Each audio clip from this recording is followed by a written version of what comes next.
आप सभी लोगों का बहुत आभार कि आप सभी लोग अपने बच्चों को जो हमने ये स्कॉलरशिप एग्ज़ाम आयोजित किया था उसमें लेकर के आए। बहुत बहुत धन्यवाद।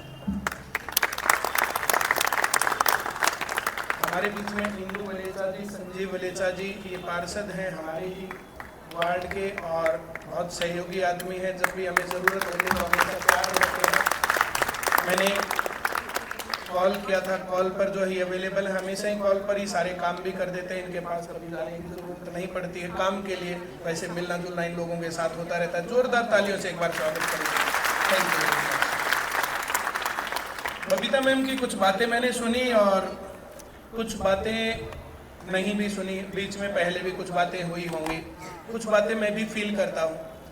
मैं अपनी बातों को थोड़ा सा आगे बढ़ाऊं उससे पहले मैं आप लोगों से 2-3 सवाल पूछना चाहता हूं। आप लोग जवाब दोगे क्या? आप लोगों में से कितने लोग ये सोचते हैं कि आपके बच्चे शरीफ होने चाहिए? गलत सोच है आपकी। अपने बच्चों को शरीफ मत बनाओ, स्मार्ट बनाओ। अब दोबारा बताना, बच्चे शरीफ होने चाहिए, स्मार्ट होने चाहिए? स्मार्ट होने चाहिए बच्चे। शरीफ बच्चों का जमाना है नहीं। एक बात और पूछता हूं मैं, आप लोगों में से कितने लोग ये सोचते हैं कि आपके बच्चे आपके सामने जबान चलाएं?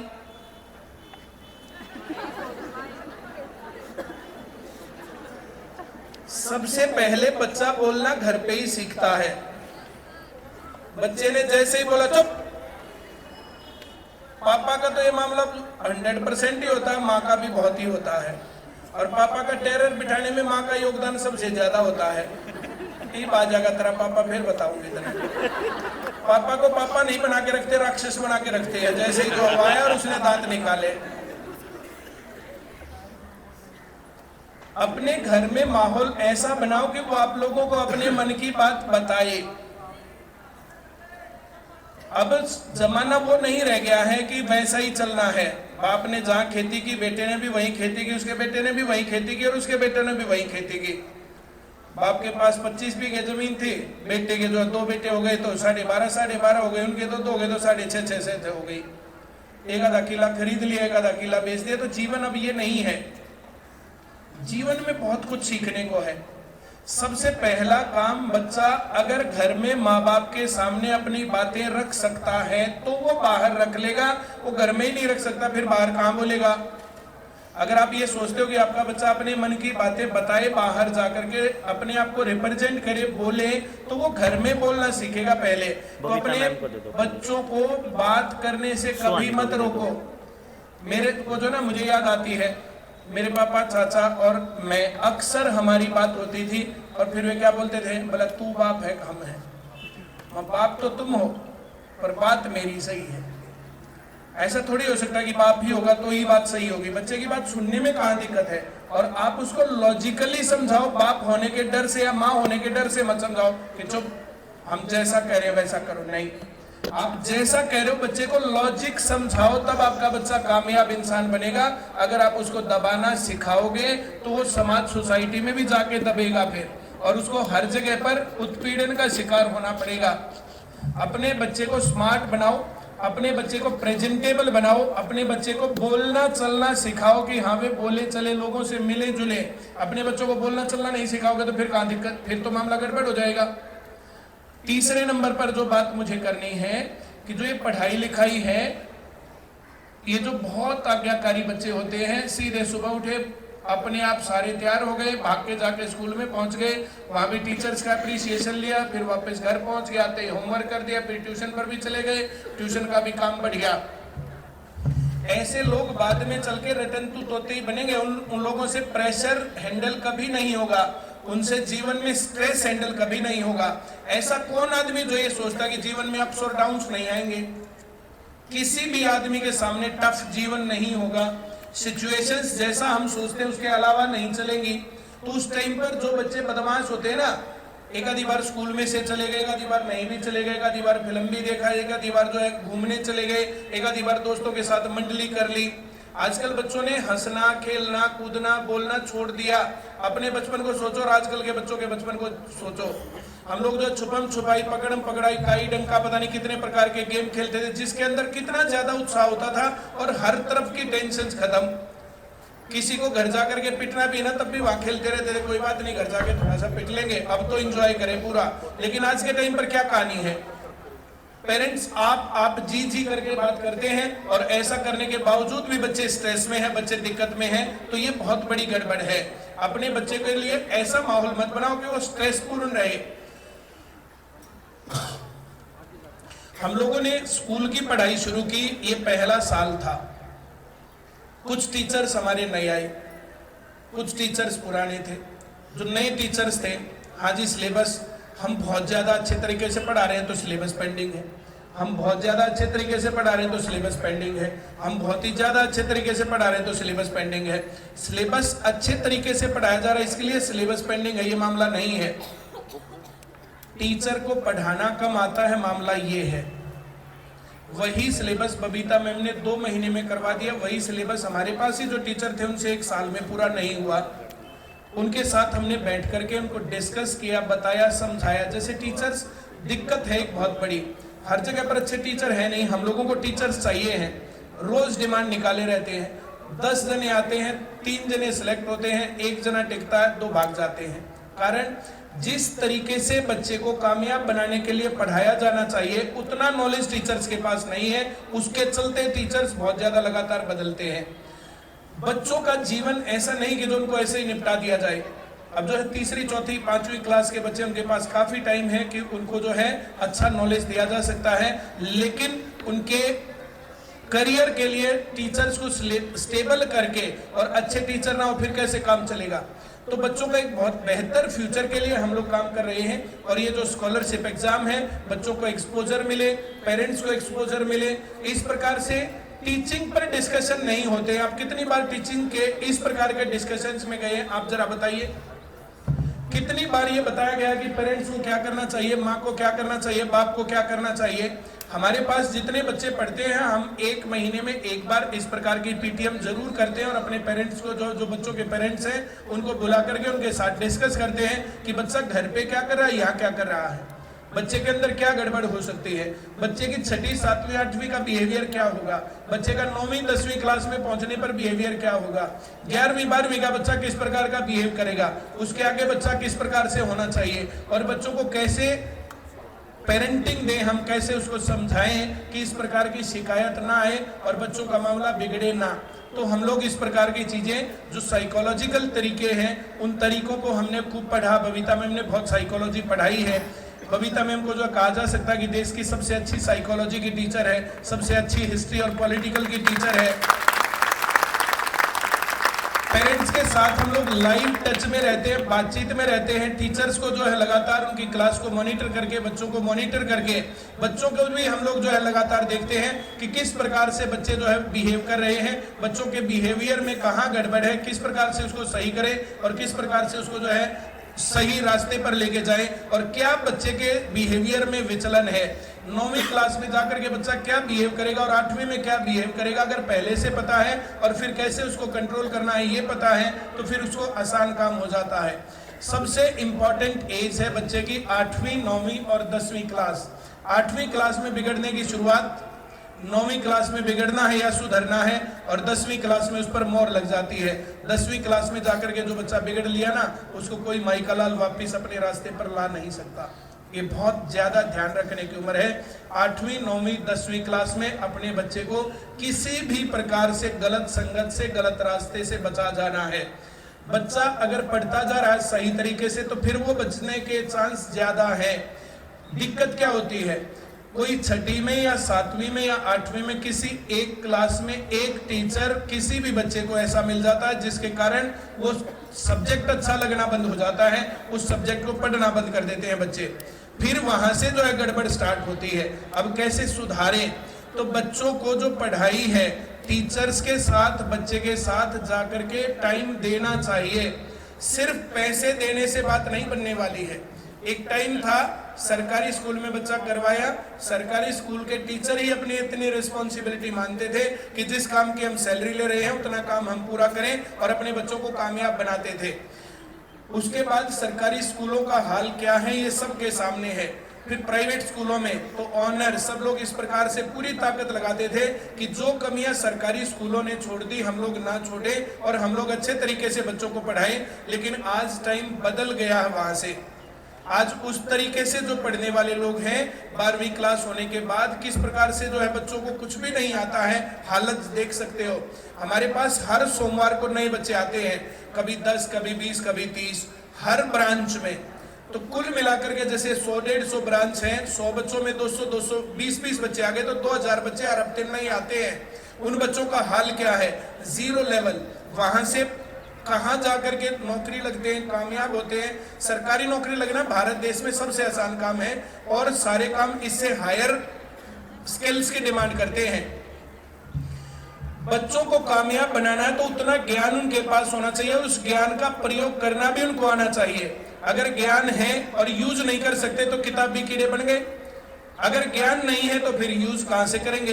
तो दोनों कामों का कॉम्बिनेशन होना चाहिए, बच्चों के पास प्रॉपर नॉलेज भी हो और बच्चों के पास उस नॉलेज के साथ साथ प्रॉपर तरीके से उसको यूज करने का पूरा जो है सिस्टम भी होना चाहिए। घर वालों के साथ डिस्कस कर सके, पेरेंट्स के साथ डिस्कस कर सके और फिर आपस में अपने ग्रुप के साथ डिस्कशन कर सके। बच्चा 3 चीजों से सीखता है, सबसे ज्यादा माँ बाप, दूसरे नंबर पर टीचर्स, तीसरे नंबर पर उसके साथ रहने वाला ग्रुप और फिर समाज, सोसाइटी। इन चीजों का ध्यान रखना चाहिए। पेरेंट्स, मैं ये कहता हूं, अधिकतर अपने बच्चों को बनाने या बिगाड़ने के लिए जिम्मेदार होते हैं। कुछ पेरेंट्स अपने बच्चों को पॉजिटिव रखते हैं, बेटा खूब पढ़ो, हमने तुम्हें बहुत बढ़िया टीचर्स के पास पढ़ाया, जहां पर भी आप पढ़ा रहे हो उन टीचर्स को अप्रिशिएट करो। और ये तो आप लोगों ने जो है अपने आस पड़ोस के माहौल से देख करके सबसे अच्छे टीचर्स के पास ही तो बच्चों को करवाया होगा। आप लोगों में से ऐसे कितने लोग हैं जिन्होंने अपने बच्चों को नालायक टीचर्स के पास भेज दिया, कामचोर टीचर्स के पास भेज दिया। जिनके पास भी आपने भेज रखा उन टीचर्स के प्रति अपने बच्चों को नेगेटिव नहीं करना। ये पेरेंट्स का सबसे पहली सबसे बड़ी गड़बड़ है। हम लोग पढ़ा रहे हैं, फील करते हैं इस बात को, आगरा ट्रिप लेके चलेंगे भाई, 2500 रुपए लगेंगे। कुछ लोग तो खुश होकर के भेजते हैं, कुछ लोग दुखी होकर के भेजते हैं। उनके घर वाले जो बच्चे घर में जो है आमरण अनशन कर देते हैं, खाना तब खाएंगे जब 2500 रुपए मिल लेंगे और आगरा जाने की परमिशन मिल लेगी। तीसरे नंबर के लोग हैं, तो मर कट कुछ भी हो 2500 नहीं मिलेंगे। ये जो इस प्रकार से पैसे देते हैं, लेकिन एक तो पॉजिटिव मूड बना करके कि हाँ बेटा वहां जाना, ध्यान से सब कुछ देखना, अच्छी चीजें सीखना, बहुत सारी चीजें सीखने को घर से बाहर मिलेंगी। दूसरे टाइप के लोग जो नेगेटिव कर देते हैं, लेकिन बच्चा गया, अब वो जो अपने बच्चे को उन टीचर्स के प्रति नेगेटिव करके भेज देता है, वहां पर जाकर के टीचर कुछ भी उसको पढ़ा ले, बता ले, कुछ भी कर ले, माँ बाप की वे नेगेटिव बात उसके दिमाग में रहती है। इसके कारण से बच्चा फाइनली नेगेटिव हो जाता है। अगर आपको टीचर्स की ये बातें सही नहीं लगती है तो बच्चे के आगे पीछे जाकर के टीचर्स के साथ डिस्कस करो और टीचर्स के साथ एक मिनिमम अंडरस्टैंडिंग प्रोग्राम बना लेना चाहिए कि हम कम से कम भाई टीचर्स आप लोग ये बात बोलो, हम ये बात बोले, हम ऐसा करें, हम वैसा करें। इस प्रकार से टीचर्स के साथ डिस्कस करना चाहिए। आप कुछ बोल रहे हो, टीचर कुछ बोल रहा है, उसके साथी कुछ बोल रहे हैं, फिर मामला गड़बड़ है। अपने बच्चों के फ्रेंड्स को भी घर बुलाना चाहिए, उनके साथ बैठना चाहिए, बैठ करके उनके व्यवहार को ऑब्जर्व करना चाहिए। ये देखना चाहिए कि हमारा बच्चा सही कंपनी में है कि नहीं है। टीचर्स के साथ जाकर के ऐसे नहीं, नमस्ते जी, ठीक हो जी, बच्चा ठीक चल रहा, जी ठीक चल रहा, इतनी पीटीएम हो गई जयराम जी की। आप बच्चे के बारे में जाकर के वहां पूछिए, आधा घंटा लेकर के जाइए, आधा घंटा वहां जाकर के टीचर के पास बैठिए, किसको मैथ में क्या दिक्कत है, साइंस में क्या दिक्कत है। आपको चाहे ना भी पता, बहुत सारे क्वेश्चंस पूछो, अपने बच्चे से बहुत सारे क्वेश्चंस पूछो, दूसरे टीचर से पूछो। टीचर अलग अलग बात बताएंगे ना, अपने आप ही तो आप लोगों को नॉलेज हो जाएगा और धीरे धीरे जितना बच्चे के पास ज्ञान है उतना ही आपके पास भी ज्ञान हो जाएगा। और फिर उस तरीके से बच्चे को जो है आप मैनेज करो, उस तरीके से करोगे तब ये बात बनती है, तब ज्यादा अच्छा कामयाब आपका बच्चा हो सकता है, ऐसा मैं फील करता हूँ। किसी के मन में कोई क्वेश्चन हो तो आप मेरे से डिस्कस कर सकते हो। किसी के मन में बच्चों की पढ़ाई से रिलेटेड, बच्चों के करियर से रिलेटेड, बच्चों के बिहेवियर से रिलेटेड किसी के मन में कोई भी सवाल हो तो मैं जो है बहुत अच्छे तरीके से आंसर कर सकता हूं। जी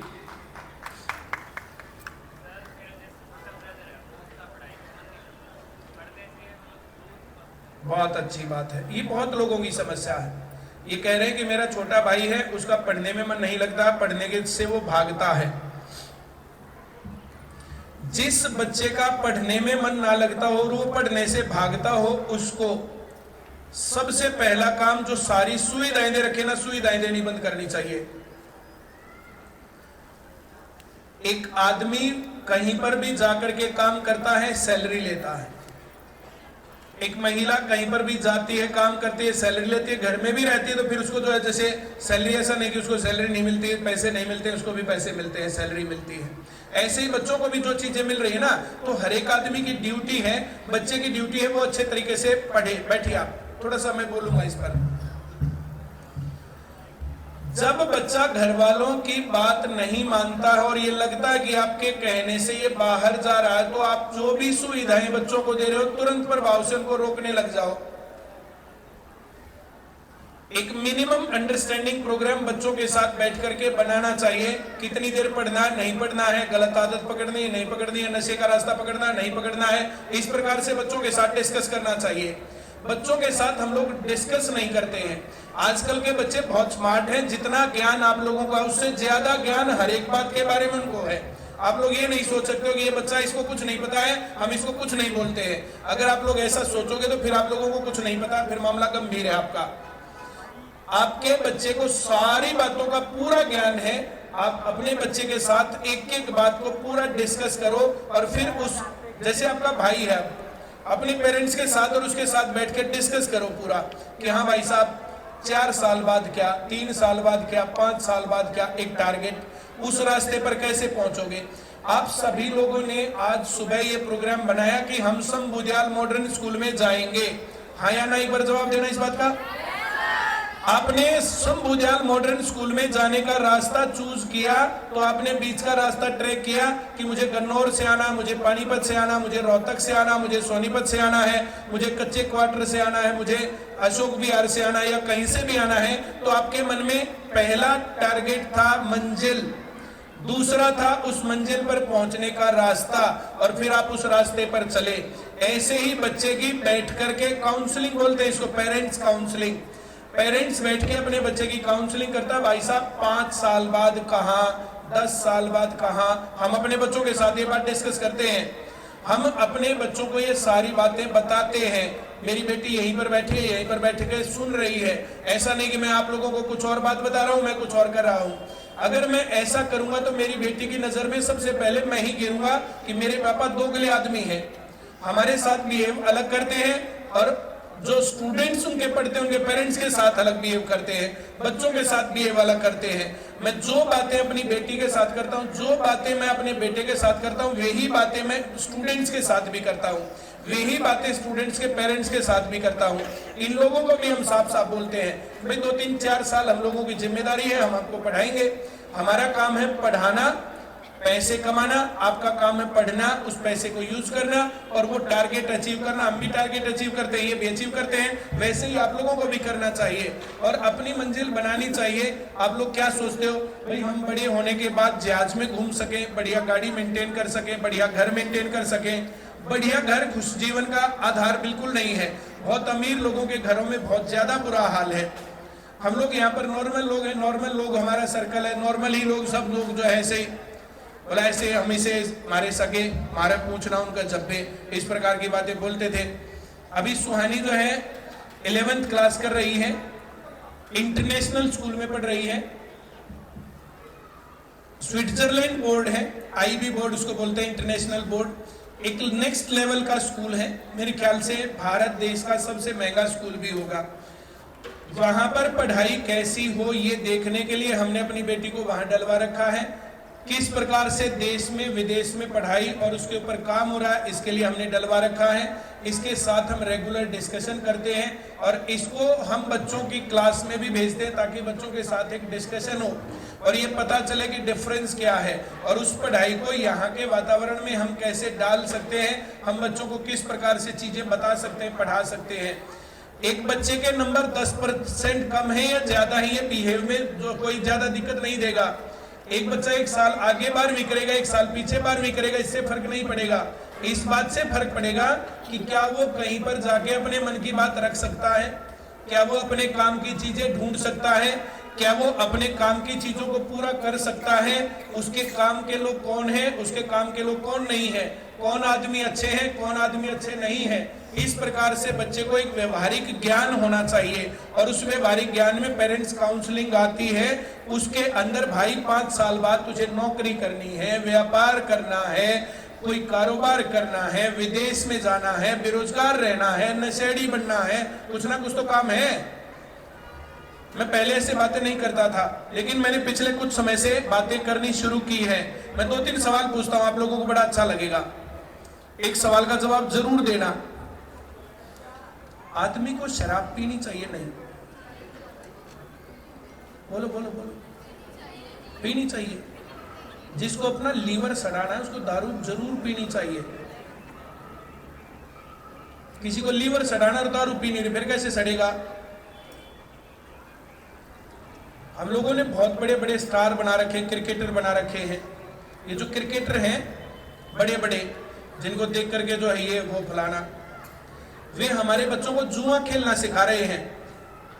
3 पत्ती 5 पत्ती रम्मी, कोई भी आप YouTube पर वीडियो खोलो, सबसे पहले क्रिकेटर आएंगे, हमारे बच्चों को जुआ खेलना सिखा रहे हैं। तो मैं फिर सवाल पूछता हूं आपसे, हमें जुआ खेलना चाहिए नहीं? खेलना चाहिए। और बच्चों को भी। अगर बच्चे जुआ नहीं खेलेंगे तो युधिष्ठिर की तरह सारा राज काज धन दौलत, अपने भाई अपनी पत्नी को जुए में कैसे हारेंगे? जिस आदमी को ऐसे अपना सब कुछ बर्बाद करना, उसको जुआ जरूर खेलना चाहिए। और जुआ खेलने वाले लोगों को, प्रमोट करने वालों को हम हीरो बना करके बैठे हैं, तो कहीं ना कहीं दिक्कत है। पता नहीं किसी जो है ना, मैंने कहीं पर पढ़ा था कि जिस देश का फ्यूचर देखना हो ना, कि इस देश का फ्यूचर कैसा है, तो उस देश का फ्यूचर देखना तो वहां के ऐड देखो, ऐड न्यूज़पेपर में ऐड, आजकल यूट्यूब पर सोशल मीडिया पर ऐड देखो, तो यहाँ पर ऐड में क्या आता है? विमल पान मसाला खाओ। फिर मैं पूछता हूं कि पान मसाले खाने चाहिए नहीं? खाने चाहिए। जिसको कैंसर करवाना, मुंह का कैंसर करवाना, एक पान मसाला तुम खाना ना खाना एक बार देख जरूर लेना। उसके 40% हिस्से पर ये लिखा हुआ है, ये सरकार ने मैंडेटरी कर रखा कि ये लिखो इसके ऊपर कि तंबाकू खाने से कैंसर हो सकता है, और कैंसर होने के बाद मुंह कैसे हाल बदलते हैं, उस प्रकार के फोटो उस पर होते हैं।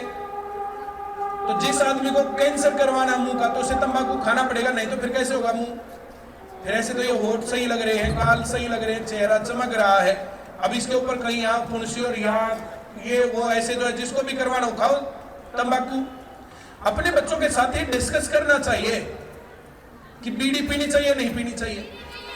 पीनी चाहिए, मना कर रहे हैं। जिसको टीबी करवानी उसको बीड़ी पीनी पड़ेगी।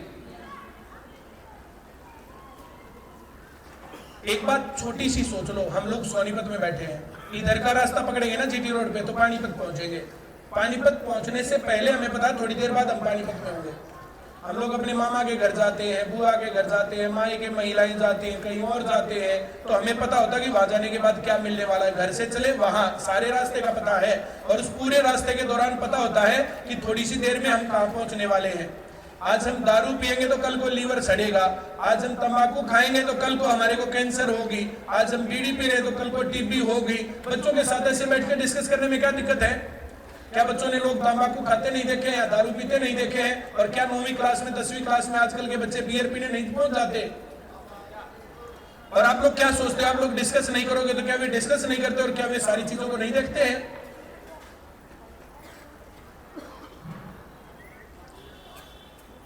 यही काम दूसरी तरफ, हमें ऑर्गेनिक फूड खाना चाहिए कि नहीं खाना चाहिए? हमें रासायनिक खाद खाना चाहिए कि नहीं खाना चाहिए? ऐसे क्वेश्चंस पूछो अपने आप से भी और बच्चों से भी। पढ़ना चाहिए कि नहीं पढ़ना चाहिए? अच्छे टीचर के पास पढ़ना चाहिए कि अच्छे टीचर के पास नहीं पढ़ना चाहिए? इसको बोलते हैं प्रैक्टिकल नॉलेज। ये जो ज्ञान है, जो ये पढ़ाई है, इस पढ़ाई का यूज करने के बाद अगर हमारा बिहेवियर बदल रहा है फिर तो मामला सही, और ऐसे बिहेवियर नहीं बदल रहा तो फिर मामला गड़बड़। हम लोगों को ये ध्यान जरूर रखना है कि हम अपने बच्चे को किस तरफ लेके जा रहे हैं, किन लोगों के साथ उसका साथ चल रहा है। कोई आदमी ऐसा हो ही नहीं सकता है कि वो जो है जुआरी लोगों के बीच में रहे और 2 दिन आगे पीछे उनके अंदर वो आदत ना आए। उसको जुए में कोई इंटरेस्ट नहीं, तो जुआरी लोगों में क्या इंटरेस्ट है उसको। और इसमें चाहे माँ हो, चाहे बाप हो, चाहे भाई हो, चाहे बहन हो, चाहे दोस्त हो, चाहे क्लासमेट हो, चाहे पड़ोसी हो, चाहे रिश्तेदार हो, चाहे कोई भी हो, जिन आदमियों में गलत आदत है उन आदमियों का साथ तुरंत प्रभाव से छोड़ देना चाहिए। ऐसा करने पर आप अपने आप को हर चीज से बचा सकते हो। और अगर ऐसा नहीं करोगे तो फिर मामला गंभीर है। भाई साहब, आपको क्लियर हुआ? थोड़ा सा पढ़ नहीं रहा तो उसके साथ बैठ के डिस्कस करो। पढ़ेगा नहीं तो गलत रास्ता पकड़ेगा। एनर्जी है, एनर्जी यूज होगी या तो सही दिशा में और या गलत दिशा में।